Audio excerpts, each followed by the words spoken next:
Sé bienvenido.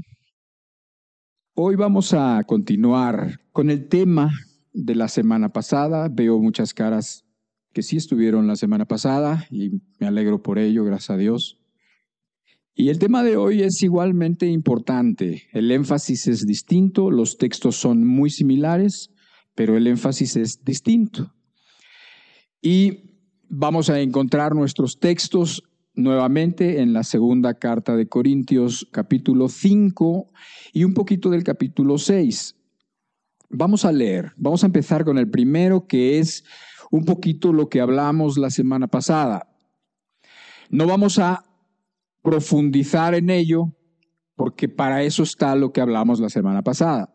Sin embargo, lo vamos a recordar, nada más lo vamos a recordar. En el momento en que recuerdes el texto, te va a venir a la memoria las cosas que vimos la semana pasada, que si hubo un tema o si hubo una palabra que pudiera definir o que pudiera darle el título a esa plática de la semana pasada, sería el temor del Señor.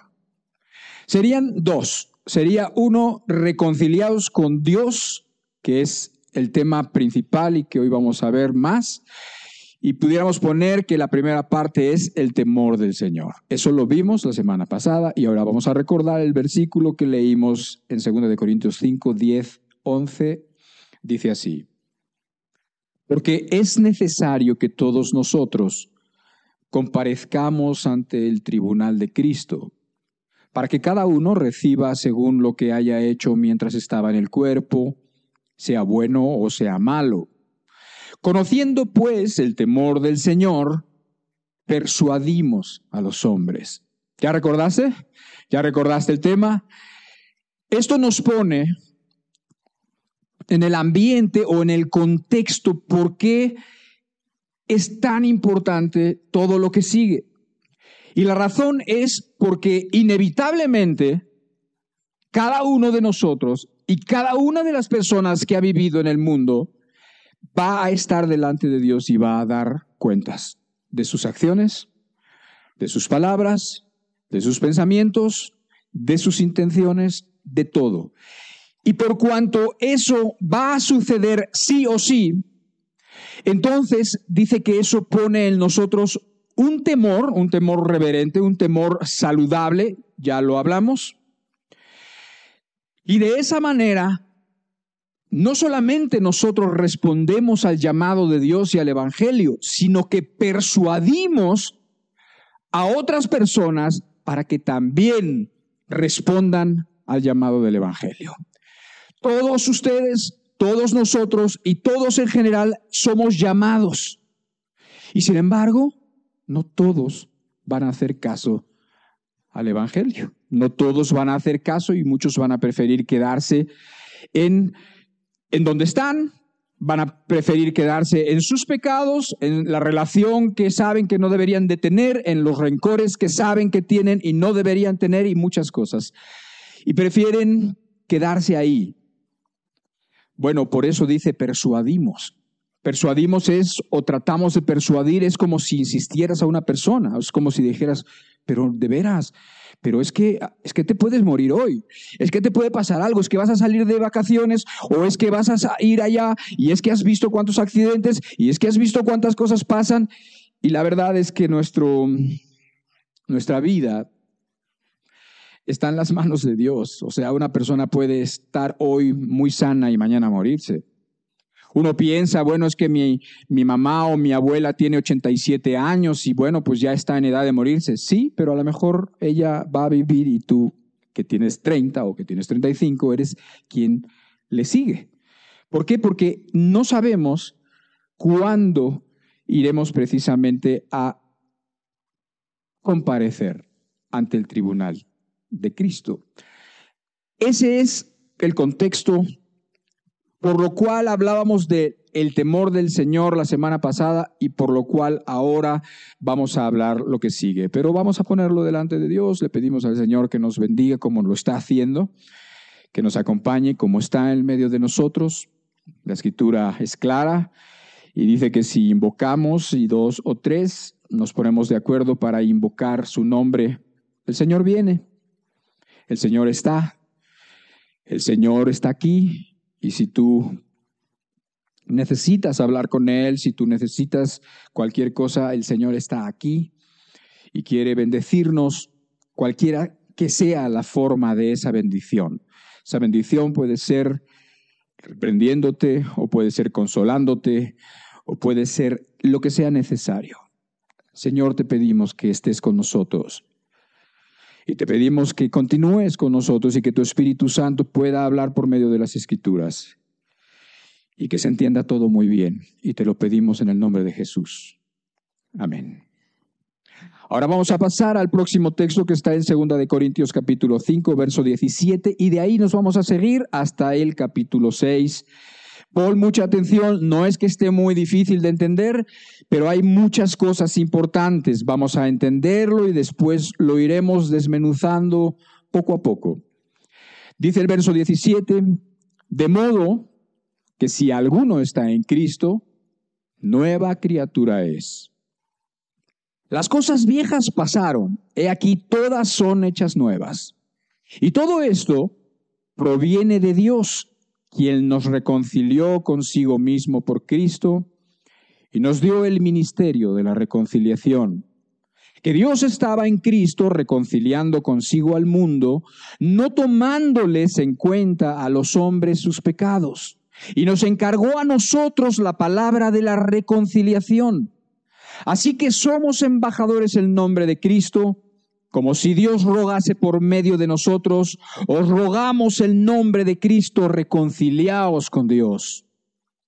Al que no conoció pecado, por nosotros lo hizo pecado, para que nosotros fuésemos hechos justicia de Dios en él. Capítulo 6, verso 1 dice, así pues nosotros como colaboradores suyos, os exhortamos también a que no recibáis en vano la gracia de Dios, porque dice, en tiempo aceptable te he oído y en día de salvación te he socorrido. He aquí ahora el tiempo aceptable, he aquí ahora el día de salvación. De este grupo de textos que acabamos de leer, de ahí vamos a sacar lo que hoy vamos a hablar. Si tú te das cuenta, primero, y en el mismo contexto, cosa que no siempre nos damos cuenta, porque muchas veces no sabemos muchos textos, pero a veces esos textos nos los sabemos como si estuvieran aislados, y aquí te das cuenta que están todos en la misma zona de la Biblia, como quien dice. Y en ese contexto en el que estamos, y que estamos desde la semana pasada, dice ese versículo tan hermoso que es que si alguno está en Cristo, es una nueva criatura. Y por otro lado, esa es una gran esperanza que tiene el peor de los pecadores. Cualquier persona, porque sea el peor, porque sea la persona peor del pueblo, esa persona tiene esperanza. Cualquier gente que esté aquí, que haya cometido una serie de maldades que quizás son indescriptibles, o maldades que ya no se quiere acordar, o la mujer que hizo cosas que no se quiere acordar, aún hay para cada uno de nosotros esa esperanza. De modo que si alguno está en Cristo, nueva criatura es. Las cosas viejas pasaron, y aquí todas son hechas nuevas.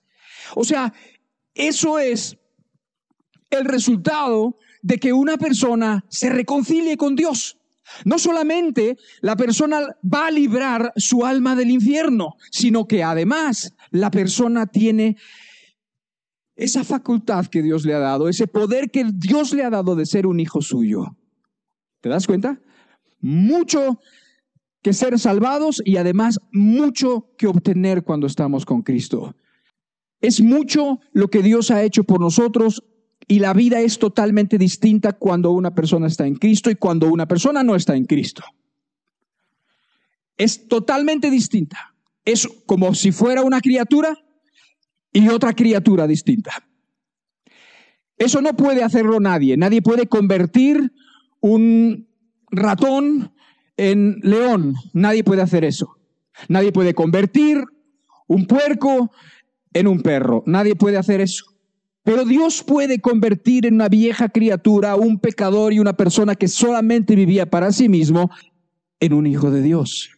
Y sus características son totalmente distintas, porque como Él anduvo, y alguien lo dijo por ahí, creo que fue el que abrió la reunión, como Dios anduvo, es así como nosotros tenemos que andar.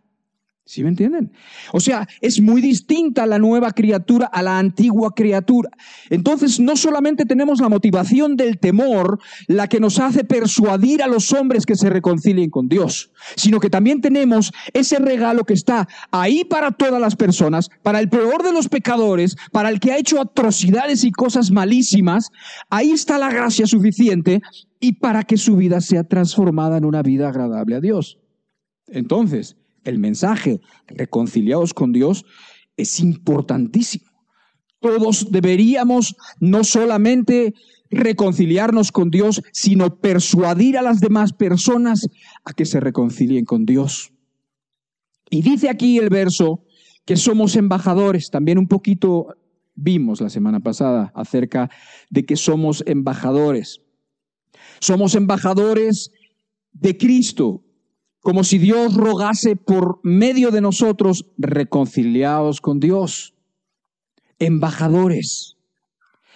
Y vimos un poco lo que significaba ser embajador. Embajador, habíamos visto y recordamos que es un oficial de un gobierno que es mandado a otro gobierno, a otro país, y que lo que va a hacer es representar a su gobierno. Va a representar a su soberano, va a representar a su rey, si es una monarquía, va a representar a su presidente, va a representar a su primer ministro, a todo el país va a representar. Es su voz y es su cara, es su representante en ese otro país. Por supuesto que esto tiene mucho que ver con lo que Dios quiere de cada uno de nosotros. Si tú recuerdas, en los últimos capítulos de cada uno de los 4 evangelios, Dios da una gran comisión. Y la gran comisión es que vayamos por todo el mundo, que prediquemos el evangelio y que hagamos discípulos, eso es. Y entonces las personas que se conviertan aquí y en todos lados hasta lo último de la tierra. Pero esto no es algo que tiene que hacer el pastor o algo que tiene que hacer el líder religioso. Y es responsabilidad de todos los cristianos. Todos los cristianos tienen su área en la que su influencia va a ser muy importante. En donde hay personas que si no escuchan a esta persona, si no te escuchan a ti, no van a escuchar a nadie. Hay personas que jamás van a venir aquí. Hay muchísima gente que tiene prejuicios y no va a venir aquí. Y entonces no va a escuchar la voz de alguien que está pues relativamente preparado para dar un sermón. Pero no se necesita un sermón. ¿Sabes lo que se necesita? La palabra de Dios. Eso es lo que se necesita. Y esa palabra de Dios la tenemos en la Biblia y la podemos hablar cada uno de nosotros. Y la podemos hablar en ese área de influencia que tú tienes en tu trabajo, que tú tienes entre las amigas, tienes en la escuela o que tú tienes donde tú te mueves. Dios quiere de alguna manera comprometernos y además quiere que nos involucremos en esa gran comisión. Por eso, mientras estamos aquí, si tú has sido salvo, gloria a Dios. Si Dios ha perdonado tus pecados y tú estás reconciliado con Dios, maravilloso. Eso es lo mejor que puede pasar. Eso es lo más importante que puede pasar en una vida. Lo que debe de pasar en una vida. Nada es más importante. Ni tener un hijo, ni casarse, ni tener dinero, ni tener una casa. Nada es más importante que reconciliarse con Dios. Nada. Ya hiciste las paces con Dios. Nada mejor que eso. Sin embargo, Dios quiere comprometerte en la extensión de su evangelio. Dios quiere comprometerte en que te preocupes por las personas que no están reconciliadas. Esas personas que viven un infierno acá y después vivirán un infierno allá. ¿No te produce nada? ¿No te provoca nada el sentir que una persona no solamente lo pasa aquí? ¿Por qué? Porque por 1000 circunstancias. No te tiene que ir mal para que la gente esté mal. Hay gente que le va muy bien y está muy mal. Las personas no quieren a Dios. No quieren a Dios a los que les va mal y no quieren a Dios a los que les va bien. Entonces nosotros estamos para persuadir a los hombres que se arrepientan, que se reconcilien con Dios. Somos embajadores. Somos esos embajadores, esos representantes, no de un gobierno terrenal, sino somos embajadores, representantes de Dios. El oficio o el oficial, el embajador, ese cargo conlleva muchísima dignidad e importancia. ¿Por qué? Bueno, pues porque vas a ser no eres tú tu propio representante. Lo que hagas no tiene tanto que ver contigo como con el reino a cual representas. Te repito, para los que no estuvieron, por ejemplo, hay embajadores, todos los países en general tienen embajadores en otros países. Quizás no en todos, porque hay unos países que tienen rotas las relaciones con otros países y entonces ahí no mandan a un embajador. O cuando una nación echa al embajador de ahí, ¿qué está diciendo? ¿Lo importante ahí es el embajador? No, lo importante es que está rompiendo relaciones con el gobierno que ese embajador representa. Entonces, es un oficio muy importante. El embajador es el que se encargaría de transmitir los mensajes del gobierno que representa, de establecer las posturas de su país con respecto a todas las cosas, a todos los tópicos. La dignidad, la autoridad, la investidura del embajador no tiene que ver con él. Él no es lo importante, sino el gobierno al que representa. De hecho, eso es lo único importante. No tiene que hacer ninguna otra cosa. El embajador no está puesto para que haga sus propios negocios. Yo creo que se vería mal un embajador de un país que vive en un país, por ejemplo, el embajador, vamos a suponer, México tiene embajadas en Uruguay, México tiene embajada en España, México tiene embajada en Francia. Bueno, pues allá vive un mexicano en un país que no es su país, en un país distinto y representa al gobierno que lo envió. Eso es. Pero yo quisiera que cuando nosotros leemos las Escrituras y cuando Dios nos da ejemplos de este tipo, está diciendo claramente que somos embajadores. Entonces, es muy importante que aprovechemos eso que Dios dice para que nosotros lo entendamos mejor. Porque el embajador está en un lugar que no es su tierra. O sea, de alguna manera es un extranjero allá, que representa a un gobierno, que representa unas posturas, pero no es su lugar. ¿Recuerdan que la Biblia también dice eso de nosotros, que somos peregrinos? Que este no es nuestro mundo. Bueno, pues lo mismo pasa. El embajador está en ese lugar el tiempo que lo designen. Y después se irá. Ese no es su país. De hecho, ese país puede ser muy distinto a su propio país. Puede ser distinto en todo, en clima, en religión, puede ser distinto en costumbres, puede ser distinto en cultura. Y sin embargo, está ahí en medio de un país que es diferente a él, que tiene costumbres distintas a las suyas y está ahí para representar a su gobierno. Ahora, llévalo a lo que a nosotros nos interesa. Dice la Escritura que nosotros, cuando tú te has convertido a Dios, dice que ya este no es tu morada definitiva, ya este no es tu reino. Dice que estamos en el mundo, pero no pertenecemos al mundo. Estamos aquí, seguimos aquí, tenemos cosas que hacer aquí, temporalmente seguiremos aquí, pero eventualmente ya no estaremos aquí porque nuestro reino no es de este mundo. Nuestra ciudadanía no está aquí, sino está en los cielos, dice. Nuestra ciudadanía está en los cielos.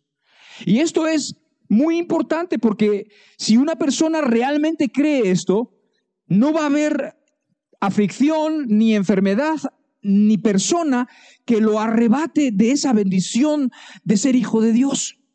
Porque tiene esa esperanza. Y cuando tenemos esa esperanza de que un día esto se va a acabar y un día esto, bueno, si se acaba o si nos morimos, algo pasará primero, entonces después Dios nos recibirá. Y dice que por esa esperanza nos santificamos. Dice, el que tiene esta esperanza se purifica a sí mismo.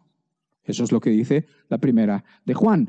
O sea, dice que el que cree esto vive de una manera distinta. Si una persona solamente piensa que cuando se muera se va a ir a la tumba y se acabó, porque lo único que existe es la materia, muchísima gente cree eso. De hecho, cada vez más personas creen en eso y menos personas creen en Dios. ¿Por qué? Porque el hombre ha descubierto más cosas, porque el hombre se ha dado cuenta de su capacidad.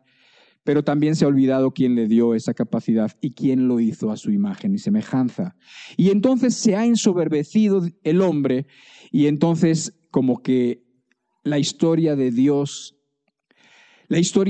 creando el universo y creando la tierra, la historia de Dios creándonos a nosotros y la historia de Dios mandando a su Hijo para reconciliar a los hombres con Él, no la creen, no les parece interesante o importante y solamente creen en lo que se ve, solamente creen en la materia. Mira, para mí lo importante es esto, nada más, lo que se puede tocar. Esto es lo importante, eso lo demás son fantasías. Bueno, eso piensa mucha gente, yo no, definitivamente. Ahora, ¿qué va a hacer una persona que eso piensa? Pues si esa persona piensa que aquí está todo, pues entonces va a tratar de obtener todo lo que pueda y esa va a ser su misión en su vida. Su misión va a ser tener lo mejor de lo que pueda y no va a tener escrúpulos en hacer cualquier cosa, básicamente. No va a tener escrúpulos en hacer cosas inmorales con tal de conseguir otras cosas, las que le interesan, las cosas que para él son las únicas. Eso dice la Escritura cuando está hablando el apóstol Pablo de la resurrección en la primera carta de los Corintios en el capítulo 15 y dice que si no creemos en la resurrección, que si no creemos en que Dios va a levantar a los hombres cuando mueran y que los va a resucitar así como resucitó a Jesucristo, dice, ¿entonces qué? Entonces comamos y bebamos porque mañana moriremos. Entonces, ¿qué estamos haciendo aquí? Haciéndonos los buenos. ¿Qué estamos haciendo aquí guardándonos de ciertas cosas placenteras? ¿Qué estamos haciendo en este mundo si no estamos juntando? ¿Qué estamos haciendo en este mundo si estamos ayudando a los pobres? Mejor tenlo para ti. Mejor tenlo para tus hijos. Si entiendes cómo lo que uno cree afecta de la forma como uno vive. Por eso Pablo decía, bueno, pues si Cristo no resucitó y si Dios no va a resucitar a los muertos, pues entonces somos los más miserables de todos. Somos dignos de lástima porque estamos creyendo una fantasía. Y entonces, si Cristo no resucitó y si por lo tanto no hay resurrección, comamos y bebamos. Forniquemos, hagámonos ricos si podamos. ¿Qué nos importa si hay que ir encima de alguien, si hay que pasar, si hay que atropellar a alguien para conseguir algo? ¿Qué importa? Si al fin que todo está aquí. Pero ¿sabes qué dice la conciencia muchas veces dormida de esos mismos ateos cuando ya se les está yendo la vida? Cuando ya están viendo que ya no hay medicina ni doctor, cuando ya están viendo que su corazón está a punto de fallar, entonces quisieran agarrarse de algo. Algunos, ahí, como aquel ladrón que estaba en la cruz y que estando en la cruz en la misma condenación clamó a Dios. ¿Sabes la historia, verdad? De los dos ladrones, de las dos criminales que estaban con Jesucristo y uno de ellos lo maldecía mientras el otro le decía, cállate. ¿Por qué? Porque este hombre es inocente, este hombre lo están acusando, él es justo y nosotros no somos justos. Ni en la misma condenación temes tú a Dios. En la misma condenación, cerca de la muerte, uno temió a Dios, otro no temió a Dios. Y así va a pasar. Hay personas que se mueren maldiciendo a Dios, hay personas que se mueren pidiéndole ayuda a Dios. Este criminal, este ladrón que estaba colgado junto con Jesucristo, uno de ellos lo maldijo, pero el otro de ellos le pidió ayuda. Y le dijo, acuérdate de mí, cuando estés ahí arriba con tu Padre. Y entonces, ¿qué le hizo Jesucristo en la última hora, en el último segundo?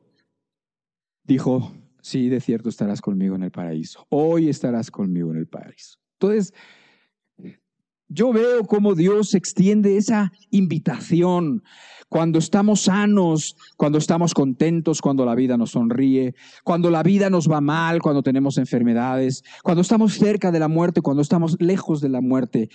Dios tiene ese corazón y nosotros necesitaríamos tener ese corazón también, porque esto es lo que está diciendo nuestro texto, que nosotros somos embajadores. Y por ser embajadores, pues no vivimos en una tierra que es nuestra, ni en una nación que es nuestra, ni nuestra nacionalidad o nuestra ciudadanía está aquí. Por eso un cristiano puede estar tranquilo aunque no tenga pertenencias. Por eso un cristiano puede estar tranquilo porque su confianza está mucho más allá de las cosas que confían. Las personas que no tienen otra cosa. Entiendo yo que el que no tiene a Cristo necesite confiar en dinero, en los ahorros, en el retiro, en la casa, en que la casa no esté cerca de un barranco, porque pues ahora hay muchos deslaves y entonces tienen que confiar en ciertas cosas. Entiendo, es entendible, no tienen dónde apoyarse, pero el cristiano tiene al mejor, al más fiel, al todopoderoso de su lado, y eso es suficiente para que cada uno de nosotros no solamente voltemos a Él, sino que también tengamos y sintamos la responsabilidad de que otros se reconcilien con Dios. Vivimos, efectivamente, en una tierra extraña. Y ya lo había dicho Cristo. Cristo había dicho: he aquí yo os envío como ovejas en medio de lobos. Sed pues sabios, prudentes como serpientes y sencillos como palomas. Si quieren pónganlo, es Mateo 10, verso 16. ¿Por qué? Porque vivimos en una tierra hostil. Esta no es la tierra del cristiano.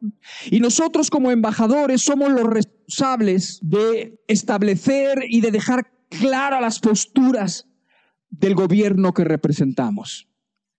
Ahora, esto es importantísimo y a veces es un problema y una aflicción. ¿Por qué? Porque vivimos en un mundo que es hostil al Evangelio. Vivimos en un mundo que es hostil a Dios, en un mundo que es hostil a sus principios.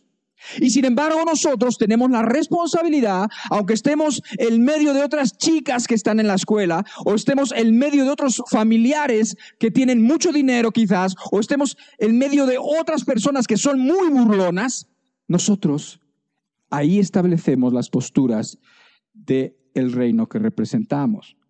¿Posturas de qué? De todo. Posturas, por ejemplo, del matrimonio. Hay una postura oficial de nuestro gobierno del reino de los cielos acerca del matrimonio. Un hombre y una mujer, nada más. Por lo tanto, va a haber hostilidad en todas estas modernidades donde ahora se casan dos mujeres o dos hombres o más cosas raras que hacen hoy en día. Y entonces, esa es la postura oficial. O el valor de los niños. ¿Los niños valen? ¿Los niños valen? Si no os hacéis como niños, no entraréis al reino de los cielos, dijo Cristo. Pero hoy los niños valen tanto como vale un aborto, hacerse un legrado. Hoy los niños no valen si está en juego tu felicidad, si está en juego tu carrera. Es que si tengo el bebé, entonces no voy a poder seguir con la carrera. Entonces no voy a poder, entonces ya se va a arruinar mi vida, ¿sí? Entonces los niños no valen. Y entonces la vida de los niños no valen, pero sin embargo para Cristo sí valen. Y esa es la postura oficial, nosotros como embajadores, esa es la postura oficial. Lo mismo pasa con el dinero. El dinero es el Dios de este mundo, pero para el Hijo de Dios, para el embajador de Cristo, el dinero es importante, pero no es ni vital, ni lo único, y mucho menos en lo que puede confiar. ¿Por qué? Porque esa es la postura y eso es lo que Dios piensa y la Biblia nos dice y sus principios nos lo explican acerca del dinero. Lo mismo del valor de los placeres, del sexo, del tiempo, de las relaciones personales de la gente, de cómo respondemos a los demás. O sea, de cada tópico nosotros, si somos embajadores de Cristo, debemos representar no nuestras opiniones, sino lo que dice el gobierno al que representamos. Muchas personas dicen, pues yo creo que, ¿y tú crees que está mal? Entonces es pecado, porque ya ves que hoy en día, sobre todo en las cuestiones, en las cosas que tienen que ver, pues, las cosas que tienen que ver con los abortos, las cosas que tienen que ver con los homosexualismo, las cosas que tienen que ver con todo eso y que hoy en día las sociedades aceptan y tienen una cultura y tienen una forma de ver las cosas, entonces resulta que te das cuenta que vives en un mundo hostil, tan hostil que tu misma familia se voltea en contra de ti. No sé si tú lo has experimentado, yo lo experimento frecuentemente.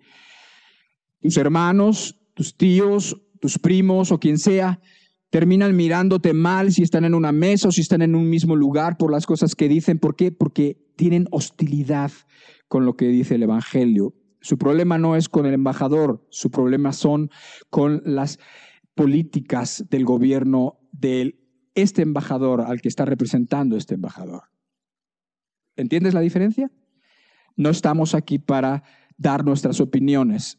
No estamos aquí para dar lo que yo creo, yo pienso o yo me imagino. Estamos para decir las políticas, estamos para decir exactamente lo que piensa Dios de cada una de las cosas o de los tópicos que tenemos delante. Pero esto nos va a garantizar problemas, aflicciones, mientras estemos en servicio, ¿sí o no? Sería imposible que no. Porque dice también el apóstol por ahí que es imposible vivir piadosamente y no tener tribulación. Y por eso Cristo ya lo había advertido. Había dicho, se tienen que comportar sabiamente mientras están en la tierra. Tienen que ser sabios. No hablen mucho, además, sino sean sabios, sean prudentes, sean astutos también y sean humildes, sean sencillos. Mateo 10, lo leemos, dice, he aquí, yo os envío como a ovejas en medio de lobos. O sea, no estamos de misión y no estamos como embajadores en un país amigable, sino estamos en un país hostil. Estamos en un lugar que está en contra, no está a favor, no está muy contento con las cosas que nosotros representamos, no están muy contentos con las cosas que nosotros tenemos que decir. Nos tienen aquí porque no tienen de otra. Porque Dios ha decidido por misericordia, por su amor, mandar a unas personas que los representen y que sean sus embajadores. Pero no creas que estamos muy bienvenidos. Es la verdad. Y entonces dice, he aquí yo os envío como ovejas en medio de lobos. Sed pues prudentes como serpientes y sencillos como palomas. Y guardaos de los hombres, porque os entregarán a los concilios y en sus sinagogas os azotarán. Y aun ante gobernadores y reyes seréis llevados por causa de mí, para testimonio a ellos y a los gentiles. Así que seremos llevados, seremos de alguna manera calumniados, lo que tú quieras, pero el propósito será para que demos testimonio. Y el testimonio que nosotros damos es hablado y es con nuestra vida. Nunca, y hoy es parte de lo que estamos hablando, es de lo más importante, es el testimonio, el evangelio, la palabra de la reconciliación, esa palabra capaz de hacer, que tiene el mensaje único del evangelio, capaz de lograr que un pecador se arrepienta o que un pecador se reconcilie con Dios. Ese mensaje se tiene que dar hablado y con la vida. Si el mensaje se da solamente hablado, como muchas veces sucede en las religiones, y las vidas son incongruentes, no hay poder. Si la vida es buena, pero tampoco hablamos, si la vida es congruente, es una buena vida, pero nuestra vida no va a transformar a nadie. La gente va a ser renacida, dice Pedro, por la palabra incorruptible de Dios. Es la única manera. Por lo tanto, tenemos que buscar la manera de siempre poder lograr poner la palabra de Dios delante de la gente para que tomen sus decisiones. Pero no va a ser mi palabra ni va a ser mi conducta lo que salve a las personas. Se necesitan las dos cosas, la palabra de Dios y se necesita la conducta congruente. Si falla una de las dos, entonces estamos en tiempos que no son los que queremos estar. Entonces no estamos representando a Dios de una forma correcta. Y sin embargo, aunque estamos en un mundo hostil, podemos decir que tenemos el mejor de los trabajos. Podemos decir que ser embajadores es el mejor de los oficios que Dios podía habernos dado. ¿Sí o no? Imagínate, bueno, por lo menos es el que mejor fruto produce. Si tú trabajas en una compañía tecnológica, vamos a suponer que tú trabajas en Sony. Bueno, tu trabajo va a proveer de buena tecnología, digamos, a muchas personas. Tu trabajo se va a ver en esas bocinas, tu trabajo se va a ver en una pantalla donde se ven nítidamente las cosas en mucha calidad, lo que tú quieras, y va a haber pues un cierto beneficio para algunas personas. Si tú trabajas en un restaurante, vamos a suponer cualquier restaurante, la Casa de Toño o el Tox, X, cualquier restaurante. Pues entonces, qué bien que trabajas en un restaurante, está muy bien. Yo he trabajado en restaurantes, yo he sido mesero durante años también. Y entonces colaboras para el deleite, para que se lo pase bien esa familia que está celebrando a la abuelita, y entonces está bien. y estás colaborando para eso, estás haciéndoles quizás, dándoles un buen rato. O si trabajas en una cafetería, habrá mucha gente que te sonríe y que se va contenta con su vasito y que te dice buenos días y que te da muchas, no sé.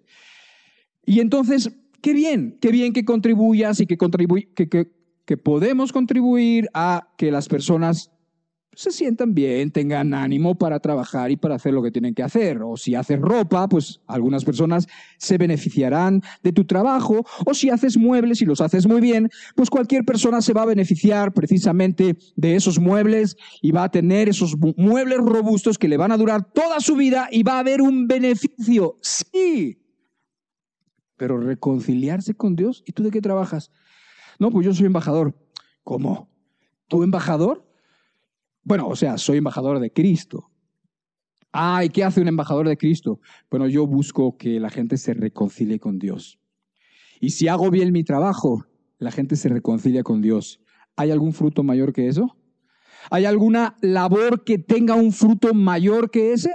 ¿Hay alguna labor cuyos beneficios superen al hecho de que un pecador se pueda reconciliar con Dios? No. Y tenemos la palabra y tenemos y necesitamos la conducta. Ambas cosas. Y en la conducta, escucha bien, y en la conducta es donde el cristianismo, con su mensaje importantísimo y único, tiene su talón de Aquiles. En la conducta de amor, en la conducta como Dios dijo que teníamos que ser, como teníamos que amar a nuestro prójimo, la conducta como teníamos que considerar las cosas de aquí y considerar la vida y todo lo que Dios nos enseña, en la conducta es donde se refleja la gran debilidad de la iglesia, por lo menos hoy en día. Y digo hoy en día porque no siempre fue así, porque en los tiempos de los Hechos, en la iglesia primitiva, en el Nuevo Testamento, después de los Evangelios, viene el libro de los Hechos. En la iglesia primitiva los pecadores se sentían atraídos a los hermanos, se sentían atraídos a las congregaciones, se sentían atraídos a la iglesia. ¿Por qué? Porque ¿quién no se sentiría atraído a un grupo de personas que comparten sus posesiones? Así como sus posesiones comparten también sus necesidades y comparten sus enfermedades o sus debilidades. O personas que se amaban con acciones mucho más que con palabras, o que se veían contentos y satisfechos siempre, gozosos, aunque no les fuera bien. O que tenían paz y reflejaban la paz en medio de aflicciones y además nunca se quejaban, alababan a Dios y daban gracias siempre en todo. ¿Quién no se sentiría atraído a un grupo de personas así? Cuya conducta era congruente con el mensaje poderosísimo que tenían. Y el mensaje es el mismo. El mensaje es el mensaje de la cruz. El mensaje es el mensaje de que Dios vino a salvar al mundo, de que los hombres tienen una oportunidad de reconciliarse con Dios. Y es en este punto donde la iglesia tiene su talón de Aquiles. Hay personas que podrán no tener una doctrina perfecta, pero su vida es totalmente dedicada, su vida es para Dios y sus acciones lo demuestran. Hay otras personas que tendrán la doctrina perfecta, pero sus acciones siguen siendo egoístas o siguen siendo rencorosos. Que Dios nos ayude en esto. Que Dios tenga misericordia de nosotros y como pueblo, como iglesia, Dios nos ayude a ser lo que nosotros necesitamos ser. Verso 20 dice, así que somos embajadores en nombre de Cristo, como si Dios rogase por medio de nosotros. Os rogamos en nombre de Cristo, reconciliaos con Dios. Aquí tenemos que hacer nuevamente, no una pausa, sino tratar de entender algo demasiado importante como para verlo ligeramente. El mensaje que nosotros tenemos es el mensaje más importante y único que puede tener cualquier persona. El mensaje de la reconciliación con Dios, que es la palabra de la reconciliación, esa palabra que dio Dios a sus embajadores para que la puedan estar pasando a los demás, es importantísimo. ¿Por qué? Porque para que Dios pueda reconciliarse con una persona, con un pecador, con una persona rebelde, tiene que pasar por alto sus ofensas, tiene que pasar por alto sus pecados y sus rebeliones. Y eso es imposible, porque Dios es justo. Para que Dios pueda reconciliarse con una persona, Dios tiene que pasar por alto sus pecados. ¿Y sabes qué? No hay en el hombre ni en el mundo, no hay una forma de que eso pueda suceder. El verso 19 precisamente lo dice. Dice que Dios estaba en Cristo reconciliando consigo al mundo, no tomándoles en cuenta a los hombres sus pecados. No tomándoles en cuenta a los hombres sus pecados, y nos encargó a nosotros la palabra de la reconciliación. ¿Cómo puede Dios no tomar en cuenta los pecados? Si nuestra justicia que tenemos aquí o nuestra razón nos dice que eso tiene a fuerzas que ser imposible. Por eso es lo que yo digo, que no lo veamos demasiado rápido. ¿Por qué? Porque el evangelio predicado sin una vida correcta, las religiones haciendo desastres a través de las décadas y de los siglos, entonces hacen que el mensaje importantísimo de Cristo sea trivializado. O sea, no nos suena tan importante y tan relevante como realmente es. Por eso quiero que entiendas que nadie en su sano juicio y nadie con justicia puede pasar por alto los pecados, ni las rebeliones, ni las transgresiones, ni las ofensas hechas. No se puede. Te voy a poner un ejemplo. Te voy a poner varios escenarios. Piensa un asesino.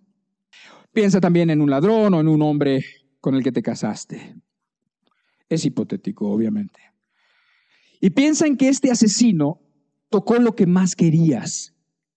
Una hija tuya, una hijita pequeñita, apenas tenía 9 años. Y tocó, y no solamente ultrajó, sino que mató a tu hija. Piénsalo. O piensa en un ladrón, una persona que tú, habiendo trabajado duro, habiendo ahorrado con mucho esfuerzo, habiéndote esforzado todos los días, habiendo ignorado las enfermedades y yéndote a trabajar, y de repente un ratero o un ladrón te roba todo y deja a tu familia en penurias, en aprietos, teniendo que mendigar o teniendo que pedir prestado, en una situación totalmente injusta. O piensa tú en ese hombre al que le diste tu juventud, al que le diste tus fuerzas, con quien tuviste unos hijos y con quien creaste una vida y un hogar, y entonces después ese hombre que se va con otra persona, que se va con otra mujer, se va con una jovencita, y entonces además no solamente se va, sino que te quiere despojar de todo aquello que construyeron juntos. Y piensa que estás sentado delante de un juez y que ese juez dice: oigan, yo creo que hay que pasar por alto las cosas que hicieron, ¿no? O sea, piensa en el papá o en la mamá que le quitaron a su hija, que la ultrajaron y la mataron. ¿Cómo? O sea, ¿cómo? O ustedes, ¿no? Y empieza a poner como razones, ¿no? Oye, pues no hay que ser tan severos, ¿no? Mira que este que mató a tu hija, mira que este que hizo eso, tuvo unos papás que en realidad nunca se preocuparon por él. Hay que tener en cuenta eso. ¿No te parece? ¿Y qué va a decir la persona? ¿Que sí le parece? Obviamente que no puede pasar por alto, porque lo que le han hecho no puede borrarse, no hay manera de corregirlo, punto. O ahí está el otro, el que te robó, y entonces te empieza a decir el juez: mira, la verdad es que sí, él nació en un pueblo pobre, o él nació en un barrio bajo, y siempre estuvo ahí, no tuvo los privilegios que otras personas han tenido. Yo pienso que tendríamos que pasar por alto sus robos, hombre, hay que ser comprensivos. Sí, entiendo que haya nacido en un barrio bajo, entiendo que haya nacido en un barrio pobre, lo que tú quieras, pero eso es razón suficiente para que entonces se olvide todo el daño que se ha hecho y para que entonces se pase por alto. De ninguna manera. O piensa en el otro, que te diga el juez a ti, mujer, que has estado luchando desde que tienes 18 o 20 años y has estado luchando por la familia, y entonces que te diga: oiga, mujer, pues hay que comprender a los hombres. Los hombres tienen pues sus necesidades, los hombres tienen sus debilidades, ¿verdad? ¿Quién no ha sido tentado? Hay que comprenderlos y hay que pasar por alto su pecado, hay que pasar por alto su ofensa. ¿Te parece eso justo? ¿Te parece alguno de mis ejemplos justo? No, ninguno es justo. ¿Por qué? Porque Dios es santo, es justo, nos ha hecho a nosotros a su imagen y semejanza y nos damos cuenta de que eso no puede estar así, eso no puede quedarse así. Y por lo tanto me pregunto, ¿cómo puede Dios reconciliar al mundo? ¿Y cómo puede Dios reconciliar al mundo pasando por alto sus pecados, no tomando en cuenta a los hombres, sus maldades, sus rebeliones? ¿Cómo? No hay en ti, no hay excusa. No hay razón y no hay poder y no hay dinero y no hay absolutamente nada que lo pueda lograr. Y por eso quise hacer este alto, porque sabemos la respuesta, pero meditamos poco en la respuesta. Y la respuesta está en el verso 21. Dice, al que no conoció pecado, por nosotros lo hizo pecado, para que nosotros fuésemos hechos justicia de Dios en él. Entonces Dios hizo un plan, sabiendo que nosotros no teníamos manera de hacerlo, ninguna manera de lograrlo, que era imposible. Supo que lo que es imposible para los hombres todavía no es imposible, ni será imposible para Dios. Y lo hizo, pero lo hizo a un precio muy caro. Y sabemos que ese precio es la cruz. Nosotros sabemos que el único medio lo provee Dios.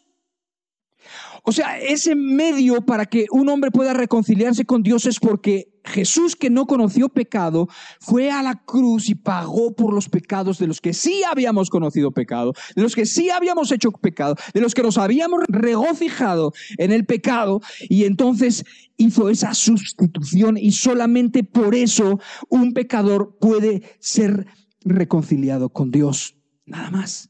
Porque Jesús fue a la cruz a recibir el castigo que merecía nuestro pecado. Eso es el mensaje que Pablo no quería jamás olvidar. Decía, mira, yo no quiero predicarle a los griegos cosas filosóficas como les encanta. Yo no quiero estar discutiendo de cuestiones de la ley con los judíos que les encanta. Yo solo quiero saber una sola cosa: la cruz, nada más. La palabra de la cruz. Solamente quiero saber y que no se me olvide nunca la cruz y lo que significa. Que Cristo paga los pecados de la humanidad. Es la única manera, no hay otra. No busques en ningún otro lugar, no hay. No puede venir la paz de ningún otro lado, porque la paz viene solamente cuando una persona es justificada por Dios, dice Romanos. Tenemos paz con Él. Ahora, esto es lo que hace a nuestro Dios único e incomprensible. ¿Por qué? Porque si tú te das cuenta, también leímos por allá en los versos iniciales que todo esto proviene de Dios. ¿Lo recuerdan? Es importante que lo veamos. Está en el verso 18, dice, y todo esto proviene de Dios, cuando está diciendo justo, de modo que si alguno está en Cristo, nueva criatura es. Las cosas viejas pasaron, he aquí todas son hechas nuevas. Y el que sigue dice, y todo esto proviene de Dios. O sea, todo esto no viene porque tú seas bueno ni porque yo sea bueno. Todo esto no viene porque hagamos ningún sacrificio. Todo esto viene de Él. Y esto es tremendo. ¿Por qué? Porque proviene esta oportunidad, esto que se nos extiende y que se extiende delante de todos los pecadores, proviene de la parte inocente. O sea, de la parte que no dañó la relación. Él busca la reconciliación de una relación que Él no dañó. Eso es además increíble. O sea, no estamos nosotros, porque nosotros no estamos buscando la reconciliación. Cuando tú estás allá de copas, o cuando tú estás allá amargada, o cuando tú estás haciendo cosas y estamos ignorantes de Dios, ignorantes de Cristo, nosotros no estamos buscando ninguna reconciliación. La reconciliación la buscó Él. Y si no te parece eso asombroso, ¿qué nos va a asombrar? Si no es asombroso que la parte inocente de la relación es el que busca la reconciliación, a mí me parece incomprensible. Pero, ¿sabes?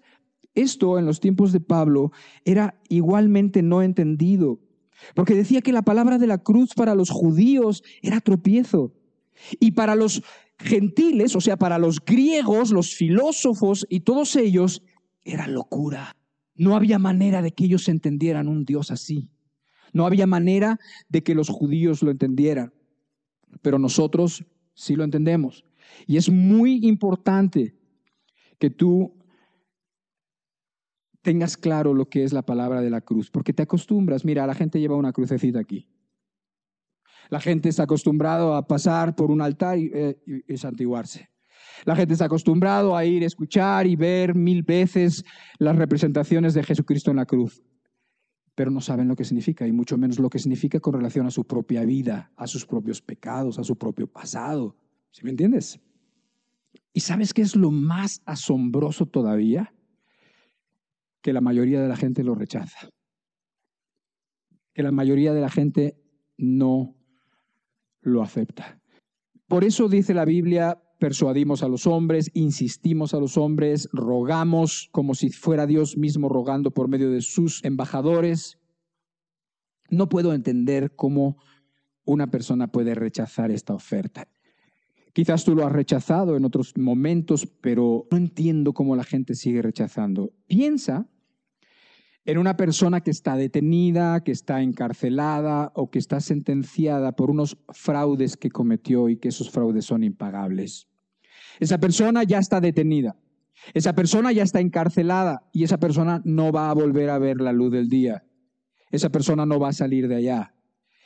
Y entonces, así como de la nada, un millonario compasivo que lo hizo por quién sabe por qué, se ofrece pagar todo lo que debe para que pueda salir con sus familiares a vivir una vida honrada. Repito, una vida honrada.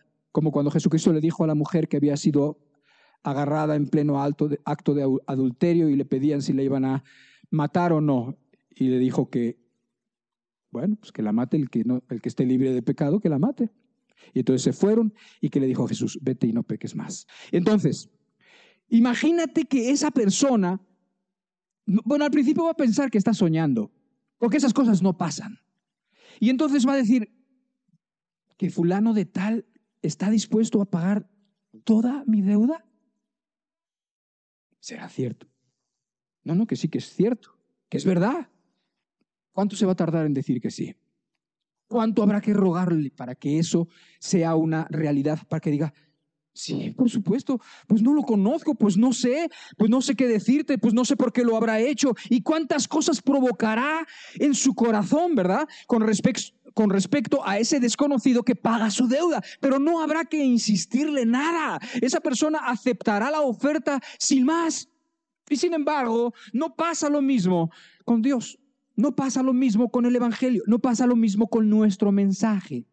Por lo menos yo le ruego a Dios que no tenga yo ninguna culpa en mi conducta que pueda nublar el mensaje de Cristo, porque el mensaje de Cristo es demasiado importante. Demasiado importante. Y cada uno de nosotros deberíamos de tener esos pensamientos. Y por otro lado, está la persona que sigue dándole largas. Leímos la semana pasada y ahora lo podemos volver a leer. Lo primero del capítulo 6 dice: así pues nosotros, como colaboradores suyos, os exhortamos también a que no recibáis en vano la gracia de Dios. Porque dice: en tiempo aceptable te he oído y en día de salvación te he socorrido. He aquí ahora el tiempo aceptable. He aquí ahora el día de salvación. Hoy es el día de salvación. Hoy es el día aceptable. Hoy es el día donde Dios acepta. El Nazareno sufrió por mí lo golpearon, por mí lo escupieron, por mí lo azotaron. El Nazareno sufrió por mí, con su corona de espinas por mí.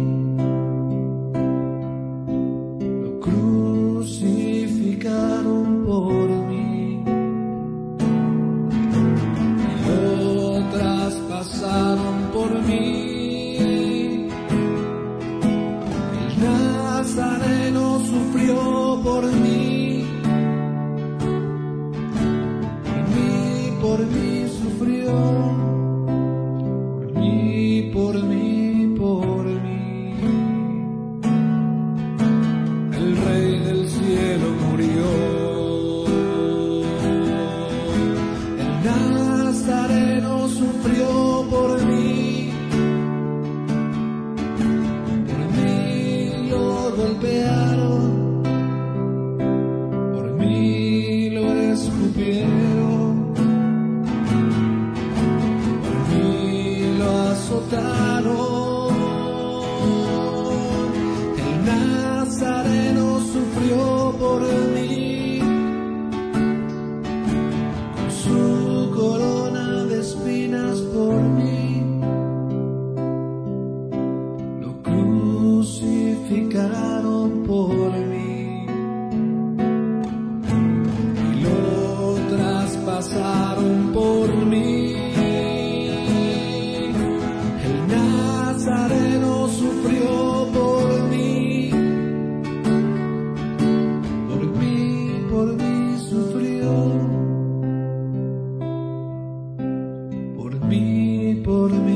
Por mí.